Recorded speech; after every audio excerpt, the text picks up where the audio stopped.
B-boy. From the old to the new, still a B-boy. Too bold for the school, still a B-boy. East Coast to the West, B-boys worldwide. We supposed to be blessed, still a B-boy.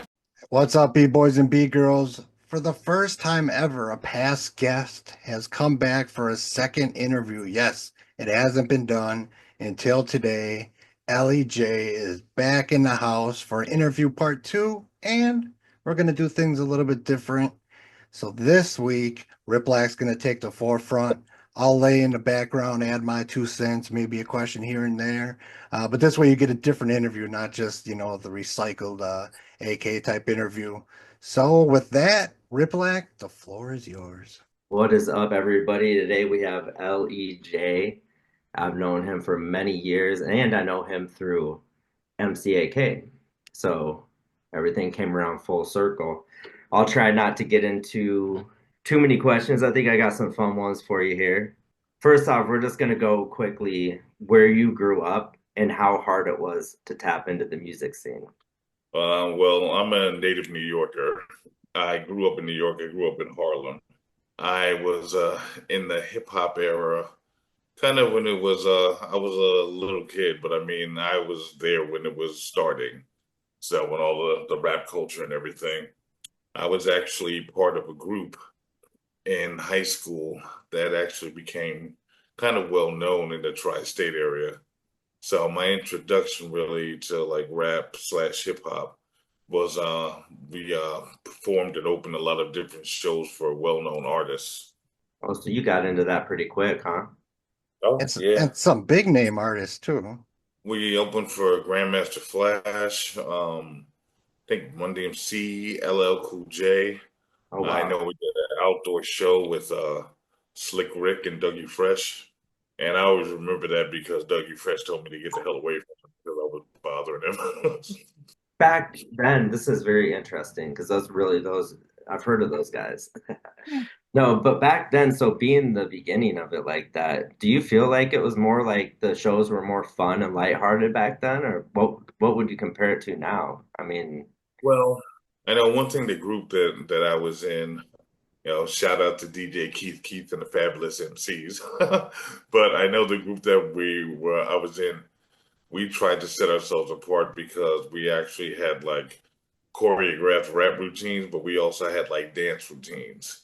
I think back in those days, it was more about putting on a show rather than just, standing up there and doing your song. It was something formed for the overall experience of the people who came there to see you, as opposed to like, nowadays, you just kind of see people, they stand on stage, they do what they got to do. They have a bunch of people standing there, and it's not really anything choreographed or like well rehearsed, as opposed like to a more mainstream artist. So back then, it was about having fun, but it was also about the presentation because it was such it's like it is today. I mean, everybody's a rapper, everybody's an MC. So, you had to have some sort of presence to make you stand out. I heard your voice the first time back then. First off, I was like, I got to get a collab with this guy. We've done a few songs, maybe like 4 or 5 together. You got that deep voice, though. You kind of sound like a Marvel character. So if you had to compare yourself to like a Marvel character or something like that, who would it be? Who would you most be like? I would say, that's a good question. DC wise, I would have to go with Batman. And Marvel wise, I would have to say I'm inevitable like Thanos. Yeah, so and you've done a lot of poetry and it goes deep. How have you used poetry to your advantage? Like, for example, I used mine to get through my trauma as therapy. How did you kind of use it as a tool outside of just the love of it? I've had like a very trauma induced past. I mean, I was as a child, I grew up in a situation where I was like physically abused by older siblings for a lot of years, verbally abused. I was in pretty much an abusive marriage. Back in the 90s, I dealt with addiction. One of the things that saved me from my trauma was probably writing. And I started off writing poetry probably before I probably did rap, I used to read a lot of Shakespeare, and that got me into poetry. And then so it was an easy flow to change that into rap. And over the years, as anybody there on my Facebook page, I mean, I write a ton of poetry. I write poetry constantly, and I've written several books over the years. And I think writing and music has been my therapy. And I think it also helps me what I do. My background is clinical therapy, and right now I do clinical drug and alcohol counseling. Have you had any great poems that you didn't plan to make into a song, but later, it was catching a little bit of attention and you wanted to make it into a track? I had, well, it's kind of a different approach. When I do poetry, I don't put that much thought into it as people might think. I usually just write what flows out of me. When it comes to like hip hop, I usually have a theme in mind. I try to do music and I try to do songs that are varied, like in the way I approach poetry. I try not to have just like one theme. A lot of times, it's more intense when I'm writing music because I think it's more of I'm thinking more of like the subject matter or the title of the song or the theme of the song. But I know I did write, this was years ago, but I did write a poem about Black women. The way I wrote the song, I was trying to kind of channel Maya Angelou. And the way the poem came out, I was able to actually take the poem and put it into a song. I wanted to touch on something. So when you were talking about books you've written and you wrote one, about divorce. So when I got divorced 3 years ago, I actually read that and it was for real, not just because I know you, it was very helpful because it's not a fun process, right? Going through a divorce when you've been with someone. I was with her for 21 years. So like I truly appreciated reading that. And so I just wanted to throw that in there. Like I Well, read it cover you to know, cover. a lot of times, we always think about the perspective of women in terms of relationships. And as men in this society, we're programmed to think that like having feelings or having pain or dealing with trauma, something that we're not supposed to discuss openly. So a lot of times men go through problems or with divorce or with relationships or breakups or women cheating on them and they don't know how to handle it. So because of that residual trauma, unfortunately, many times they repeat the same pattern because subconsciously they become accustomed to the abuse. So that's what they actually seek. I mean, the book I wrote was called that you were referring to is called After She Leaves: A Healing Guide for the Suddenly Single Male. And it's about the psychological trauma men go through when they're abruptly separated from the person they've been with, whether it's divorce or cheating or just a severance of being in that relationship. So I tried to write something that would help men so they don't repeat the same mistakes and they're able to have some sort of self-inflection to understand not only their role in what happened, but how they can avoid those kind of consequences in their next relationship. And that's a great segue into I'm writing a book and you, L.E.J, made a place in it. And we had a very surface level beef because you were fucking with 101. That was takeover. Hindsight, I get it because like you're standing up for your team, which is what we were doing too. So at the time, I didn't see it. So when I heard the war beat, I was informed that you made that beat. What were your initial thoughts when you were asked to create the beat for this disc? And Well, you can be as open as you want. This is an old, very surface level beef. Like well, I have to address it in all my interviews. my whole thing, like, my background is that I was always like a battle rapper. Like, that's that's how I used to like train myself to get better. I know me and maybe a couple of other guys, we always wrote rhymes. We went back and forth. I think, especially with the people nowadays, like nobody really understands the actual art of freestyle. Freestyling is basically trying to be able to create a rhyme off any given subject. And I know we used to have ciphers where people would like be there and they would just pick, a topic and then you had to make up a rhyme about it. So somebody said, my shoelaces, you had to make a rhyme about that. Someone said like, peanut, you had to make a rhyme about that. And one of the first battles I ever had, the group I was with, I know I just, I think, moved to that school. And there was another rap group that wanted to battle us.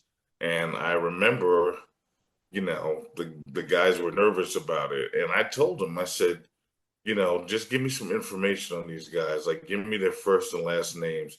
Give me any distinguishing features. Give me something about their height, how they look. Anything that stands out. And I said, I'll battle them. So it's like the first battle I had, I battled like, 4 people. Like, and it was just like, and I represented my group, and then I battled the other group by myself. So I get off on that. I like that. So when I was like, oh, somebody dissed us, I was like, I'm good. Yeah, I didn't get it. I didn't get why like you and a couple people were mad. In the song we didn't say their names, but we also did say fuck 101, and that was your people and your crew. So I Yeah. get it now. At the time I was like, what did I do? Oh yeah, I said fuck 101. But that, that's all in the past. I just always like to ask about it. I was dissing everybody back then. I love freestyle battling. I was, it's part of the sport, especially when you're standing up for a team and it's not super deep. To me, That that is true. part is part of the sport of it. There was some deeper feuds, but it was all good and fun. And It's a lost art, the art of freestyle, the art of emceeing, the art of battling. It Um, really is. Because yeah, I don't know, like I know you guys like like sometimes like on the feeds, like I see battles and it's really people are just kind of like yelling at each other, and it's really a lot of the punchlines are very elementary, like nursery rhyme stuff, and it's just like, oh, if you scream it, then that's gonna make it dope, you know? they got too much Like, of that. oh yeah, you shouldn't be here on my beat. I need to get you a chair, so have a seat. And everybody's like, oh, and I'm like, Yeah. what? So my next subject is have you ever had big opportunities that you passed up due to like not selling out or anything that you didn't do that went against your beliefs?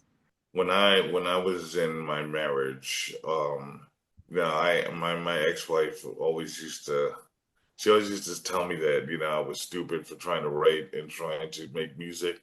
And I've shared this with people like, when I've done counseling, but I remember like it was yesterday, she was like, she came up to me, I was working on some music, and she was like, you're so stupid.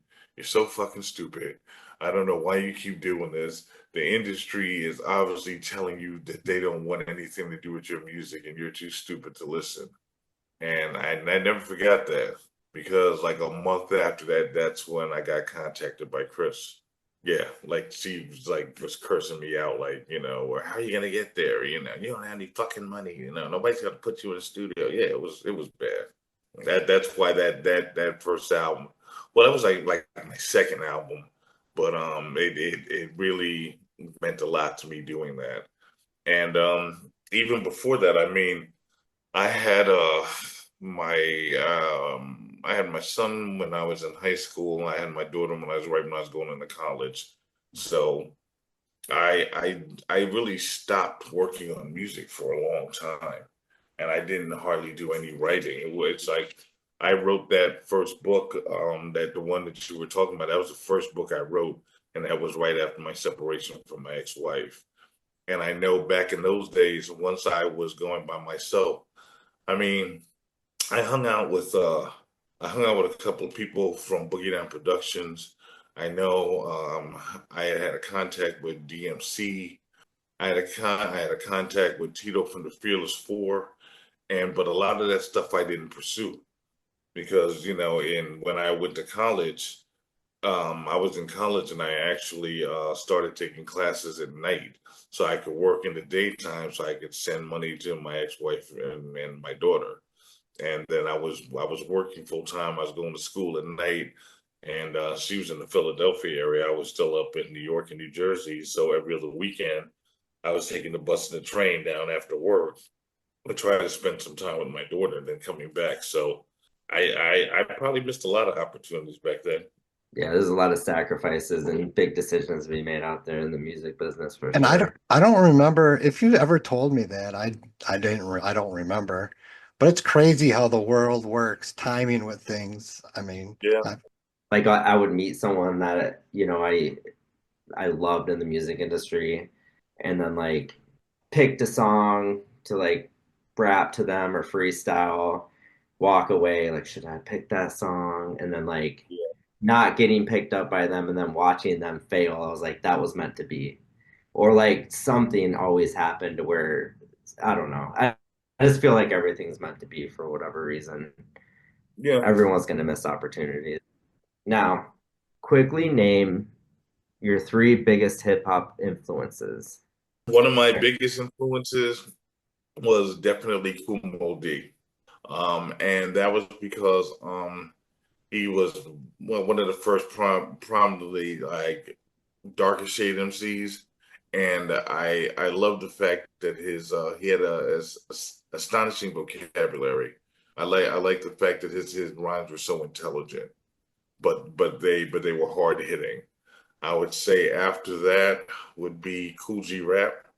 I think he's very overlooked and underrated. I think he's one of the best hip hop artists of all time. And probably a toss up, Little Wayne, but also LL, because even I appreciate it.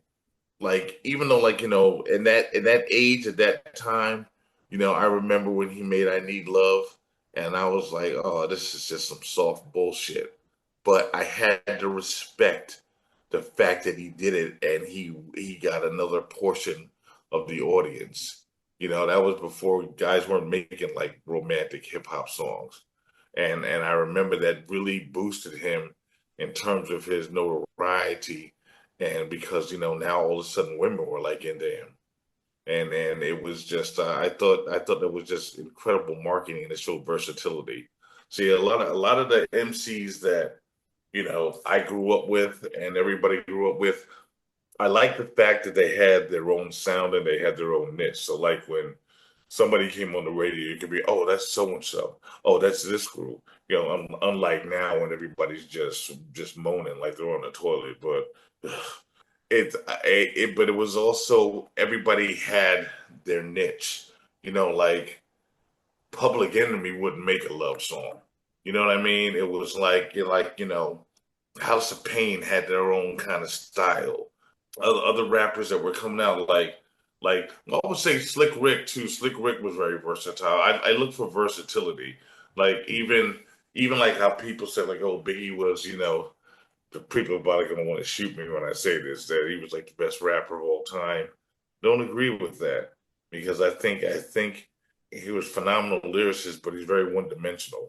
Like you take someone like Tupac who wrote songs about his mother, songs about abuse, songs about addiction.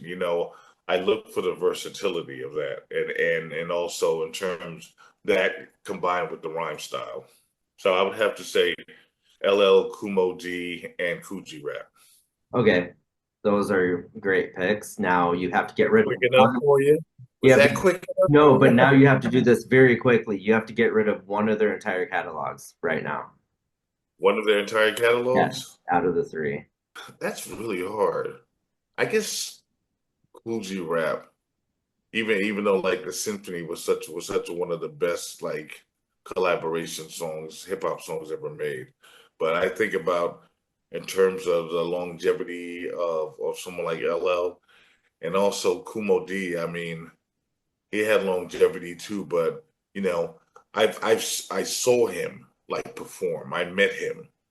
I saw him perform like a lot of like house parties and stuff because I used to run around New York trying to find out where he was going to be at. And I think that just his presence, his performance, really stuck with me. And I think the how when he did How You Like Me Now, I think that's one of the best hip hop battles him and LL like of all time. Like when you think about like the top three battles, it would be like, you know, Boogie Down Production and the what do you Juice call Crew. it? Juice Crew. Yeah, the Crew. And then you would have probably Ether, like with Nas and Jay-Z, and then you would have LL Cool J and Kool Moe Dee. Well, I know you and I have done some songs together, and we had that grimy sound. I thought it went really well together, especially with the beat selection when you made the beats. That You had to pick one artist to do a song with. Anybody in the world, dead or alive, who would it be? Jay-Z. I think doing something with him because I know how he would come, that I think that would just elevate me to write some like ridiculous stuff. Oh And yeah, since, I've never been one of those, I could have said Eminem, but I'm not one of those super fast like rappers. So there you go. Those are my questions. So Chris, you got anything? I think what I didn't ask you last time that I ask a lot of people is, have you ever recorded something and released it that you regretted doing later? Whether it's just a bar or a whole song, something you regretted putting out. not really regret it, but there have been a couple of songs like over the years that I've done with certain people that I really I really didn't have my full input in. Like songs, not like songs like someone would send me a song and say you want to be on this. I love that because that's a challenge. I like to, see if I can do something to somebody else's music. But there have been songs in the past that I did that really weren't done the way they were in my head, if that makes sense. Like it really wasn't my vision, and I still put them out. So I think that's one of the things that I tried to accomplish with the last album I did. There were a few songs on there that I did on other albums of mine that I wanted to do like the way I wanted to do them, like 100%, if that makes sense. Mhm. But I've never regretted doing anything because it was just my love of the craft and being able to work with other people and hopefully having people hear my music. And there's no doubt, every time you've been on any track with us, you always bring it lyrically. I know you're always going to be consistent, true MC shit, and that's why I've been working with you for over 20 years. But Uh, right into that, so what do you got coming up? Tell us about your new stuff, where we can find it, all that. I'm pretty much all over the internet now. In terms of books, I've written probably about 9, 10 books over the years.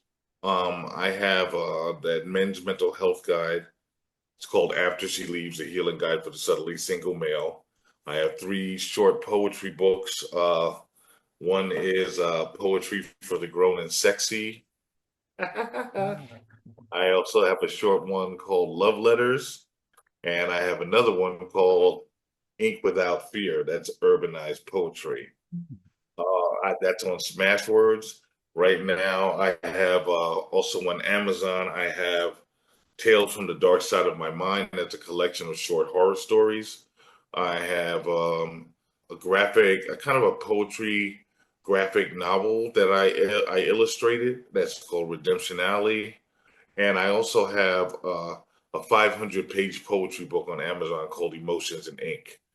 That's under my pen name, which is C. Period William Clark with an E.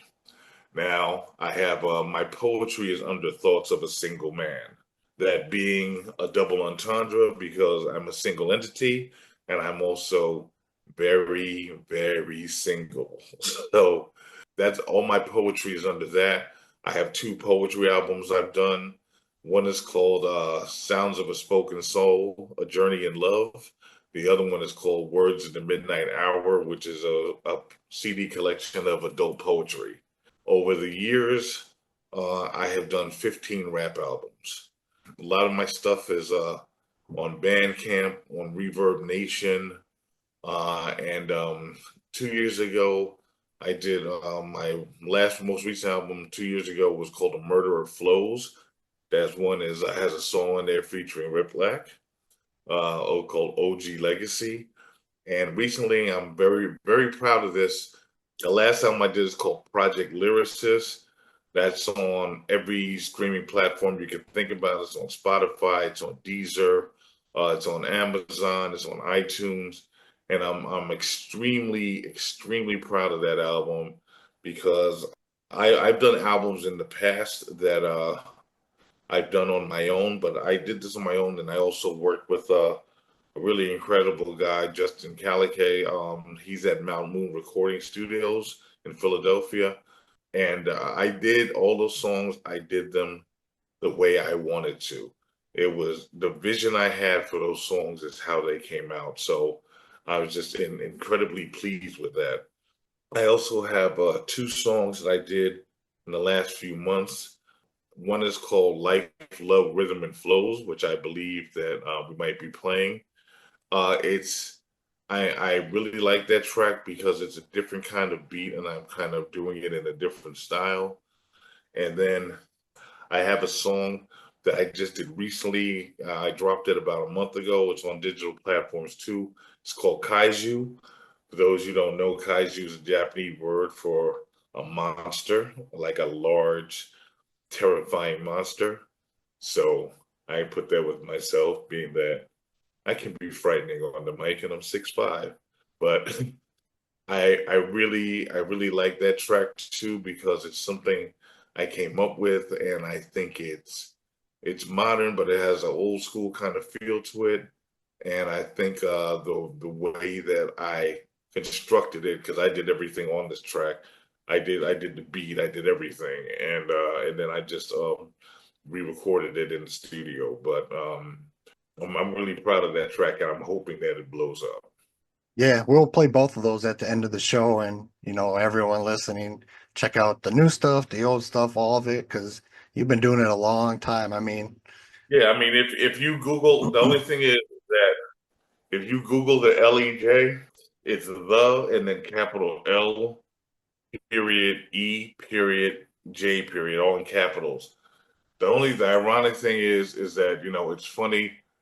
In the rap game, you always think that you have something that's original, and and I always thought because L.E.J is an acronym for Lord Emperor Justice, and it just stuck over the years. And I always felt that what are the odds of somebody putting those letters together? There is an English girl band called L.E.J. So if guys you should do a Google, song together. yeah, I wish, and because they're very popular. But if you do a search on me, you really would have to make sure you put in the first, or else they're gonna come up. Yeah, that happened to NDK. There's a band called NDK. I'm like, ah, Yeah, there's a Really, couple other MCAKs I've seen as years gone by. I I should have know. came with something more original.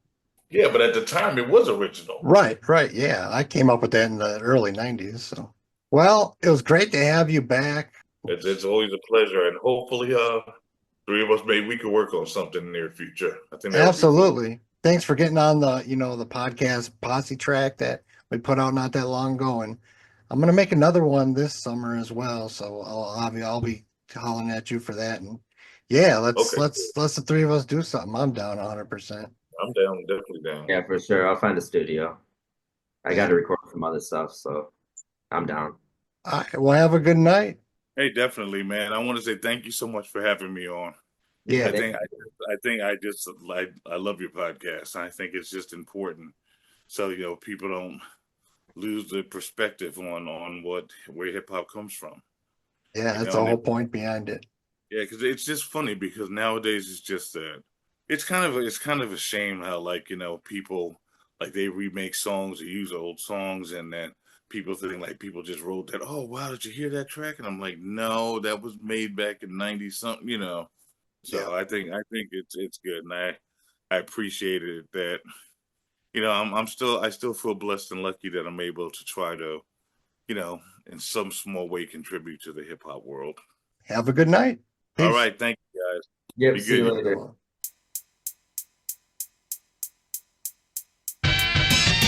Mess with a madman, you bound to get touched. Say hi to the bad man, it's about to get rough. Cause ain't nobody wanna mess with Big Just. But my job might hit it, so you know I can't cuss. Bangs on the monster, but I'm not a biter. Black hero, I'm the fury to the Hydra. The blueprint's the matchstick, the spark, the igniter. AEW, all elite writer. Old school dudes got me cooking like Castro. Lyrics don't burn, but still earn the cash flow. Everyone mumbling, sounded like Astro. Forget the last dragon, I feel like the last bro. WrestleMania moment, pinned on the mat, bro. Said his name was Ron, but I still call him Sasso. Looking at me now like I'm just another fatso. Son, I'm the truth like Diana and the lasso. Built for the game, but you can't get rid of me. Y'all be making music, but I be writing symphonies. Eradicate anyone who comes in the vicinity. Making heads nod to the Hobson's hippity. I be on the grind while you'll be on grinder. OG in his prime, still smooth like the primer. Judgment day coming, your career's on a timer. Try to take my shine, you might end up with a shiner. True to the game, learn the name when they get up.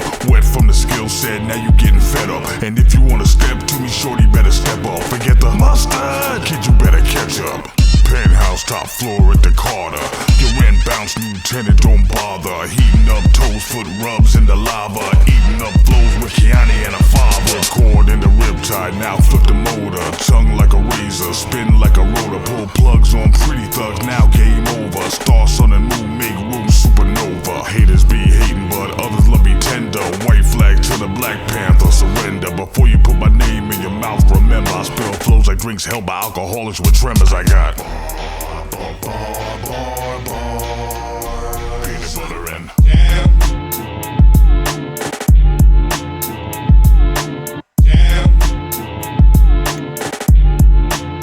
Peanut butter and jam.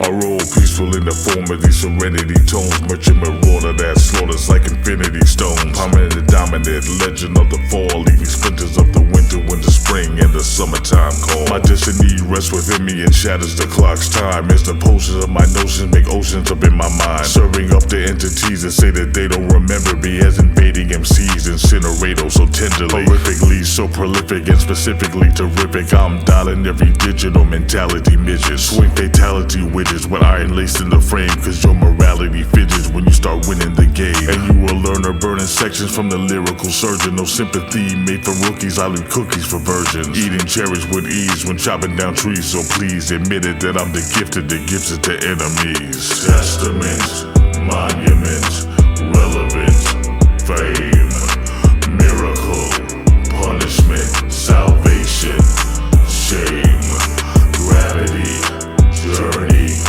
universe, souls, life, love, rhythm, and flows. Jeepers creepers the reaper, lifts the essence of ether and leaves Aretha a rose. The sentiments for the sleepers. Sings with the grin of the grim, see your reality spin and swimming winds of chagrin. So never challenge again, or your charade will be paraded on the dirt you lay under with editorial memorials from my beast when he hungers. My life is music and pain, like candles dying in flames, drawn from the scandal of the sandals that can handle the rain. A testament to my tenements and their evident relevance. But since I'm not selling it, what's the use of me telling it? Variations and dictation of nations that envy me. I patiently waiting for hatred to set me free. As the world evolves and its resolve, and I see it revolve and solve the puzzles of the masses as they bow and dissolve. I can't cater to fakers to shake the fate of these haters and leave them shaking with craters made by a slayer who's greater. Testament, monument, relevant, fame, miracle, punishment, salvation.